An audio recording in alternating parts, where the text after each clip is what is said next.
Combination मतलब एक साथ। सेट, अब सिंपल सी बात, अगर घर में हम घर की बात करें तो कहते हैं सोफा सेट। तो सोफा सेट अगर कहता है कि सोफा सेट कोई भी बोलता है तो उससे क्या मीनिंग निकालते हैं? उससे मीनिंग निकालते हैं सेट ऑफ फर्नीचर्स, है ना? ये कहते हैं ना, सोफा सेट तो सेट ऑफ फर्नीचर्स हो गया, कलेक्शन ऑफ फर्नीचर्स हो गया। और अगर हम कहते हैं डिनर सेट तो इसका मतलब क्लियर है मीनिंग, क्या मीनिंग निकलता है? मतलब किचन रिलेटेड अप्लायंसेस, है ना, collection of kitchen related appliances. तो सेट क्या है? सेट है, लिख लेते हैं पहले, सेट क्या है? Set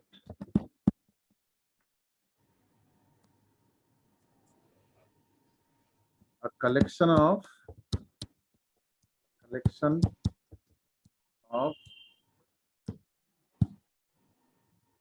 well defined object, collection of well defined objects।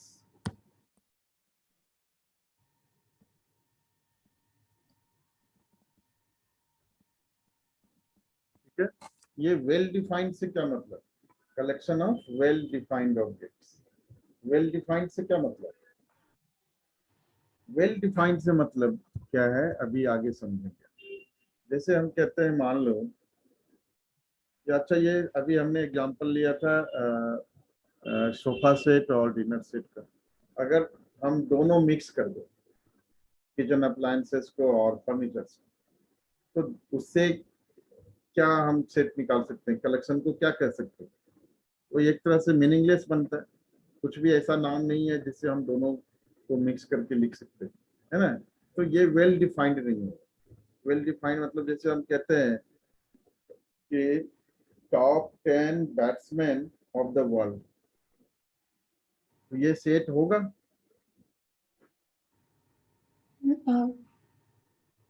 होगा या ना होगा? यस सर, होगा। तो लेकिन आपने मान लो 10 टॉप 10 बैट्समैन के नाम लिखे, ठीक है, और मेरे अनुसार तो जरूरी नहीं है कि टॉप 10 वही हो, कुछ और भी हो सकता है ना। तो यस जहाँ पे सर। टॉप 10, टॉप मोस्ट, ये सब वर्ड यूज होते हैं, इन वर्ड को हम क्या कहते हैं? वेग वर्ड। ठीक है, वेग वर्ड मतलब ऐसे वर्ड जिसका मीनिंग क्लियर ना हो।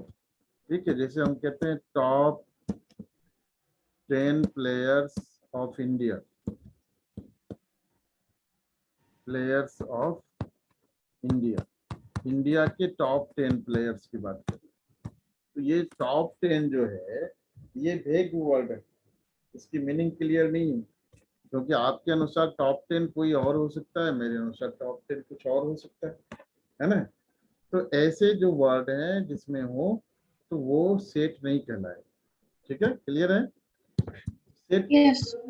अब अगर हम कहते हैं सेट ऑफ नेचुरल नंबर्स, हम कहते हैं set of natural numbers.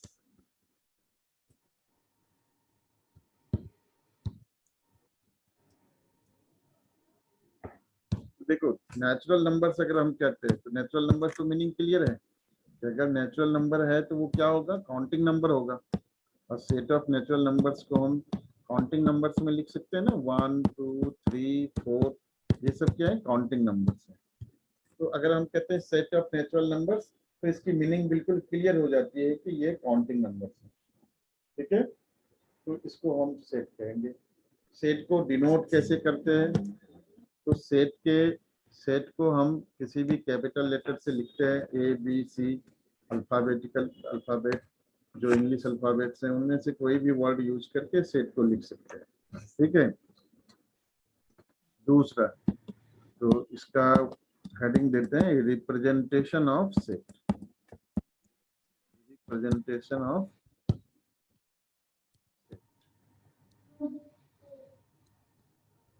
Set के रिप्रेजेंटेशन का ना पहला जो तरीका है उसको कहते हैं हम रोस्टर फॉर्म। कौन सा फॉर्म कहते हैं?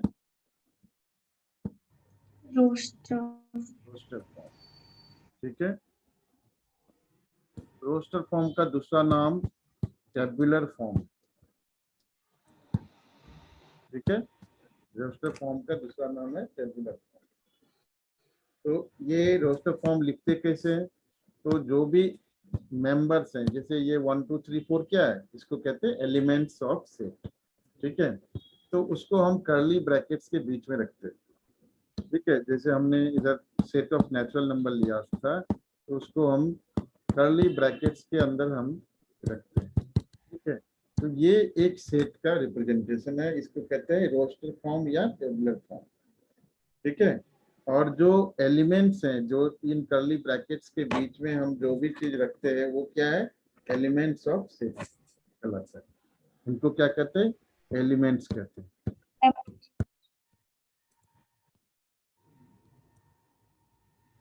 एक और एग्जांपल लेते हैं।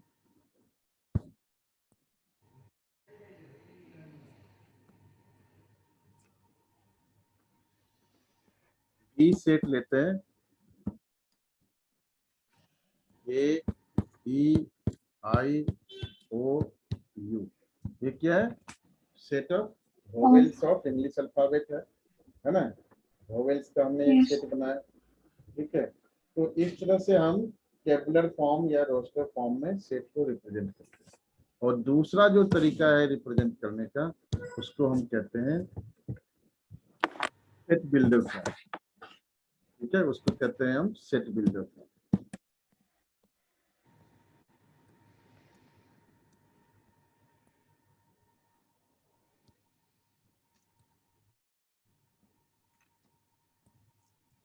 दूसरा जो तरीका है उसको हम कहते हैं सेट बिल्डर फॉर्म। तो सेट बिल्डर फॉर्म में कैसे लिखते हैं, मान लो हमने लिखना है वोवेल, तो भी सेट लिया, इसको लिखेंगे एक्स सच दैट, इसको क्या पढ़ते हैं, सच that, x such that, x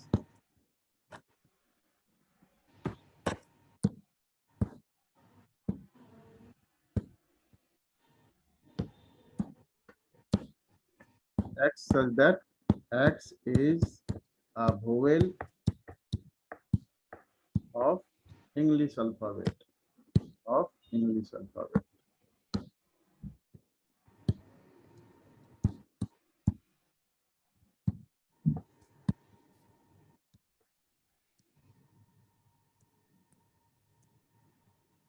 ठीक है। ये जो इस तरह से जो हम लिखते हैं सेट को, इसको कहते हैं हम कौन सा फॉर्म, सेट बिल्डर फॉर्म, ठीक है। इस तरह से हम इसको सेट बिल्डर फॉर्म कहते हैं। इसके अगर अंदर सारी लिखे, इसको एक ही लिखेंगे? इसमें हाँ सारे लिखेंगे, ए ई आई ओ यू पांचों लिखेंगे।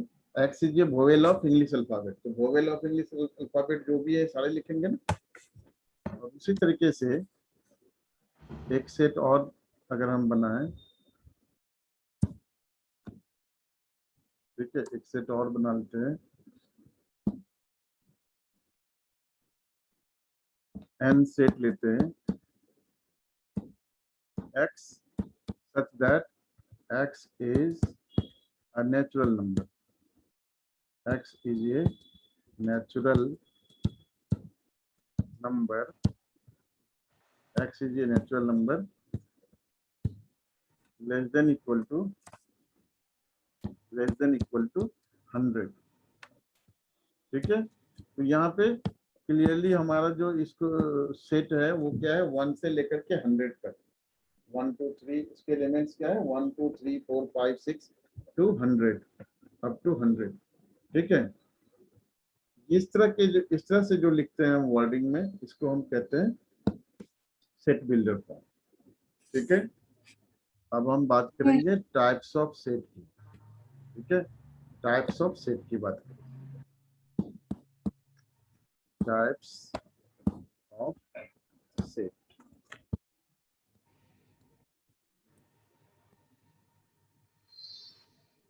पहला हमारा है नल सेट और एम्प्टी सेट। एम्प्टी मतलब क्या होता है? खाली होता खाली। है। एम्प्टी मतलब खाली होता है, इसमें कोई भी एलिमेंट नहीं है। तो इसको क्या लिखेंगे? A set which does not contain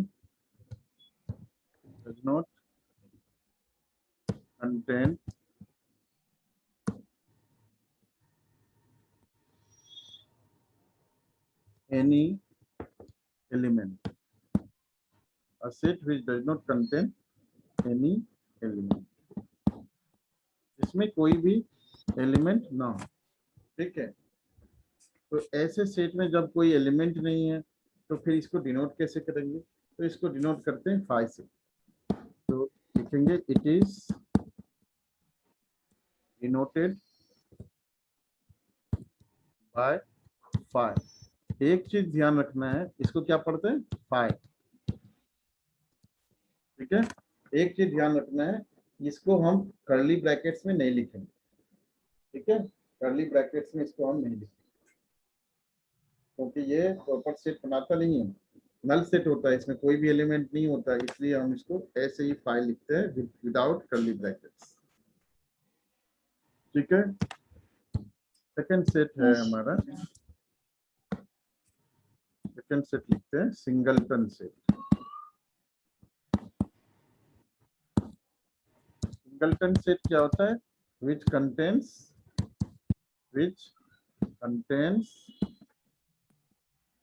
only one element, only one element। ठीक है, ऐसा सेट जिसमें सिर्फ एक ही एलिमेंट, ठीक है, वो एलिमेंट फाइव ही हो सकता है। तो अगर हम एग्जांपल लें इसका, तो वो इस तरह से भी हो सकता है। फाइव, यहाँ जो फाइव है ये नल सेट नहीं है, ये ध्यान रखना है। यहाँ पर जो फाइव है वो आपका नल सेट नहीं है। ठीक है, ये क्या है? सिंगलटन सेट है। इस तरीके से अगर मान लो एक कोई एलिमेंट है, एक ही एलिमेंट होना चाहिए, तो ये सब क्या है? Singleton set.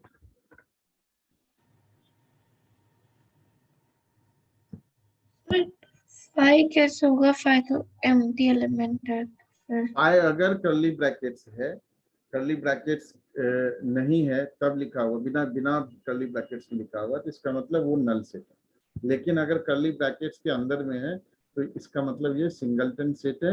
ये फाइव क्या है? एलिमेंट है। ये सेट को रिप्रेजेंट यहाँ पर नहीं कर रहा। फाइव यहाँ पर क्या है? एलिमेंट। क्लियर है? अगर यस। कर्ली ब्रैकेट के अंदर रहेगा तो उसको नल सेट नहीं कहेंगे। ठीक है, okay. Finite set. Finite set क्या होता है?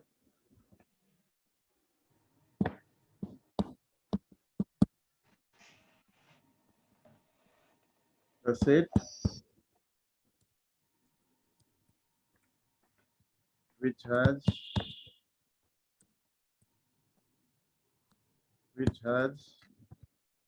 finite number of elements।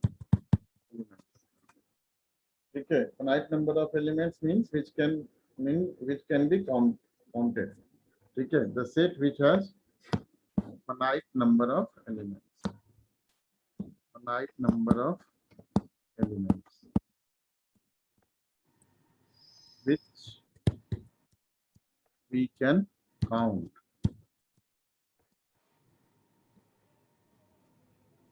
ठीक है, जिसको हम काउंट कर सकते। जैसे मान लो 1 2 3 4 5, ये क्या है? Finite set.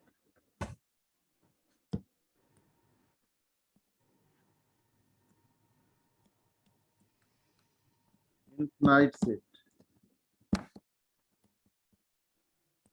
इनफाइनाइट सेट क्या होता है? जिसको हम काउंट नहीं कर सकते हैं। एग्जांपल क्या हो जाएगा? जैसे सेट ऑफ नेचुरल नंबर्स 1 2 3 4, ये डॉट डॉट है, कहाँ तक है? इन्फिनिटी तक, है ना? तो ये अनकाउंटेबल है, इसलिए हम इसको इनफाइनाइट सेट कहते हैं।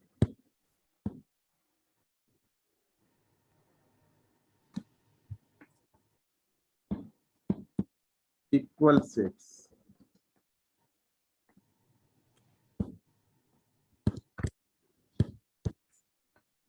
Two sets A and B are said to be equal set, said to be equal sets if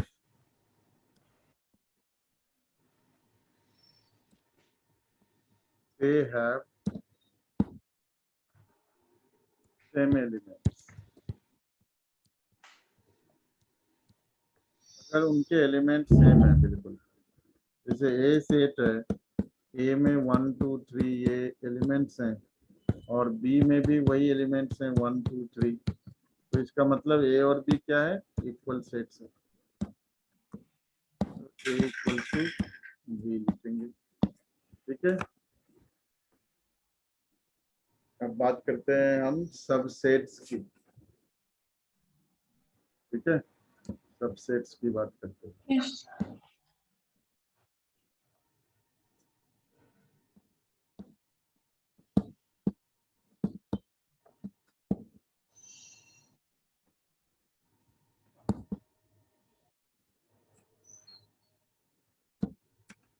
If A and B be two sets,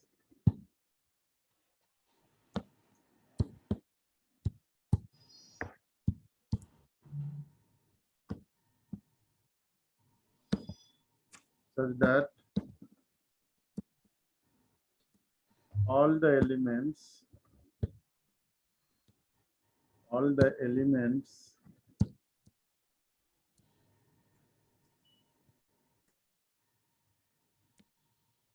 of set A are contained in set B, are contained set B, then A is called subset of B and is denoted as and is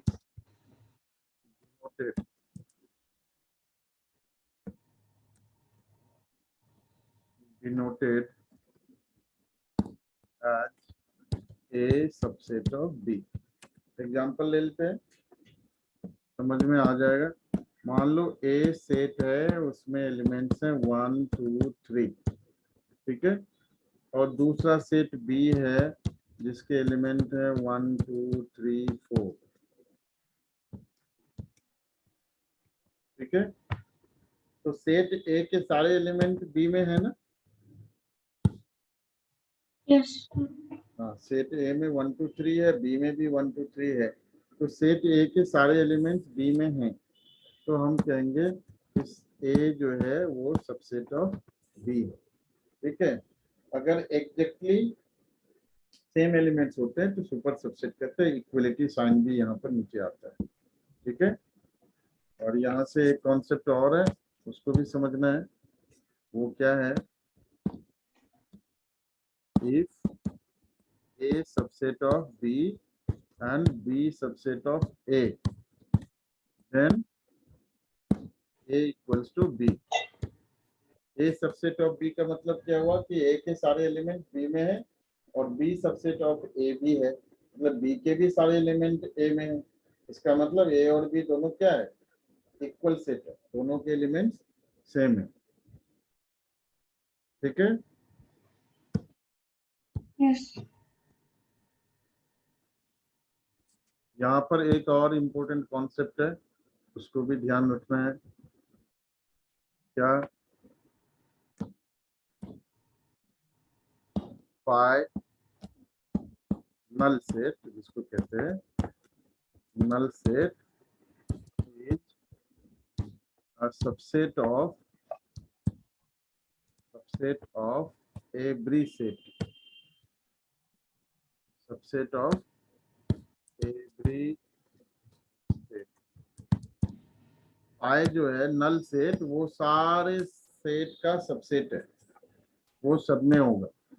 ठीक है, ये ध्यान।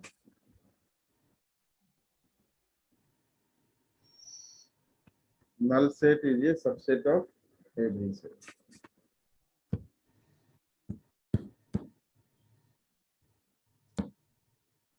Universal set.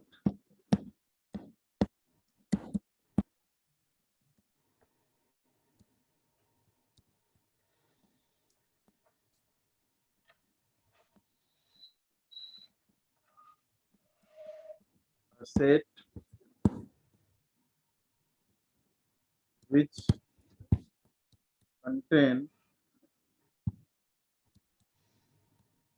contain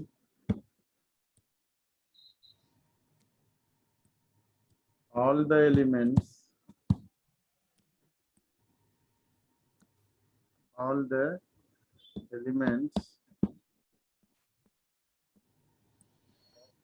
sets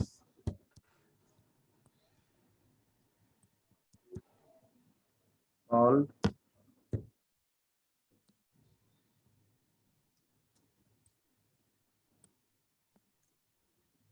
universal set.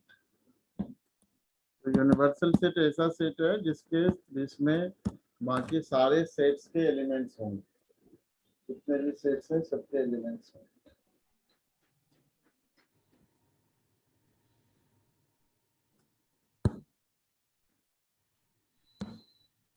ए set लिया, मान लो 1 2 3, B set है 2 3 4, सी set है 2 4 6 8, D set है 1 3 5। ठीक है, तो यूनिवर्सल सेट क्या होगा? यूनिवर्सल सेट ऐसा सेट होगा जो जिसमें सारे एलिमेंट होंगे, 1 2 3 4 5 6 8, ये यूनिवर्सल सेट। ठीक है,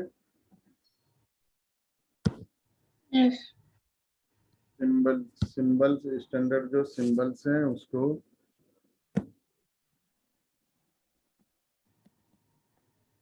स्टैंडर्ड सिंबल्स,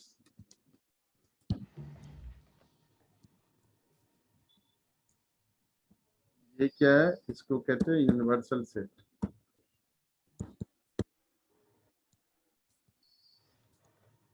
ठीक है, एन लिखते हैं तो एन का मतलब होता है नेचुरल नंबर।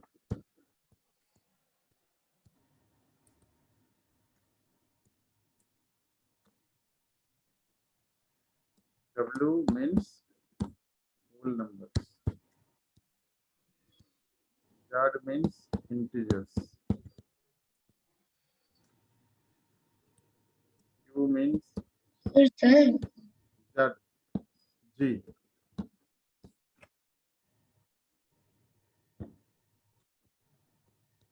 Rational numbers. ठीक है, R means real numbers. ये स्टैंडर्ड सिंबल्स हैं जो यूज होते हैं। अगर Z प्लस लिखा हुआ है इसका मतलब हुआ पॉजिटिव इंटीजर्स।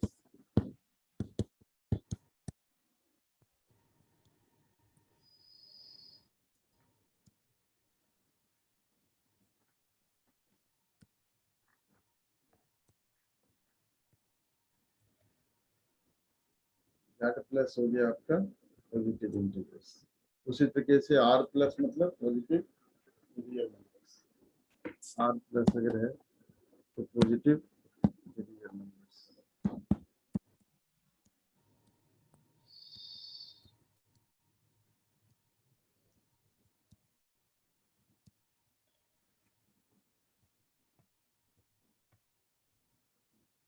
इस सिंबल का मतलब होता है बिलोंग्स टू, इसको कहते हैं बिलोंग्स टू। एलिमेंट दिखाना है, टू एलिमेंट है सेट है का, सर एक ही तरह बनता है। इस तरह से लिखा हुआ है,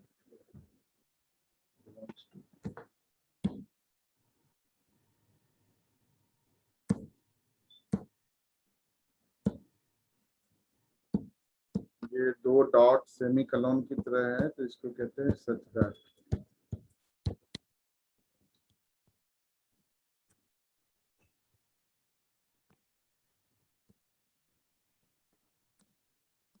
इसका मतलब होता है फॉर ऑल।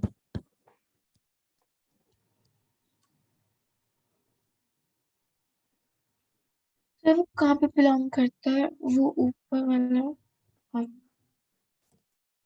बिलोंग्स टू, इसका मतलब है, इसका लिखने का मतलब हुआ बिलोंग्स टू। कहाँ बिलोंग करता है उससे मतलब नहीं है। इसको पढ़ते हैं बिलोंग्स टू, इसको पढ़ते हैं सच दैट, इसको पढ़ते हैं फॉर ऑल। ये मैथमेटिकल सिंबल है। जैसे आप साइंस में आई ई का मतलब क्या पढ़ते हो, दैट इज पढ़ते हो ना। यस। इसी तरीके से मैथमेटिकल सिंबल है।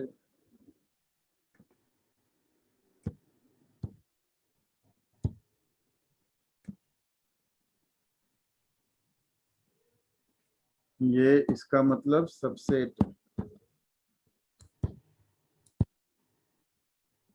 ये ऊपर की तरफ है, इसको यूनियन पढ़ते हैं। वो यूनिवर्सल सेट में बड़ा लिखते हैं, ठीक है, दोनों में डिफरेंस है। ये बड़ा लिखते हैं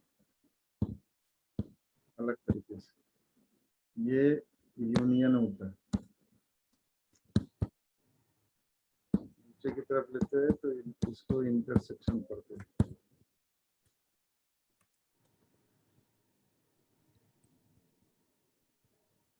ठीक है।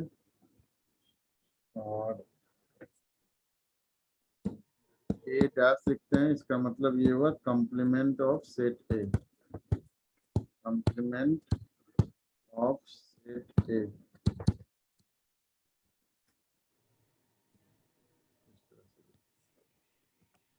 बाकी इंटरवल्स के सिंबल हैं, इसको कहते हैं ओपन इंटरवल,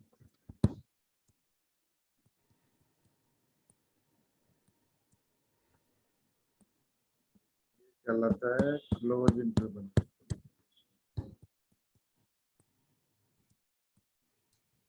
ठीक है।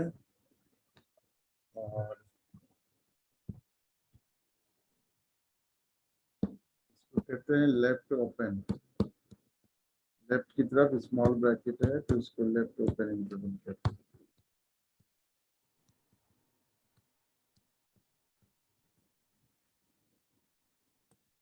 राइट ओपन इंटरवल,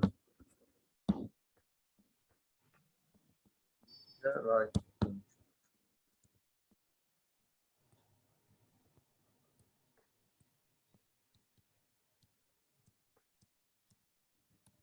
ये स्टैंडर्ड सिंबल है। एक्सरसाइज 1.1 निकालो, कुछ क्वेश्चंस करो उसमें से। सर वो पीडीएफ सेंड कर दोगे विद बुक?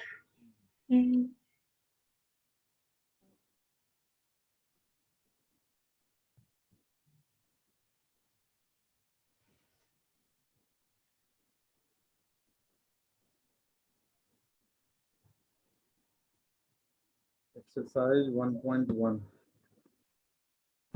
सर आप पीडीएफ सेंड करते हो, मेरे पास अभी है नहीं हाँ, book।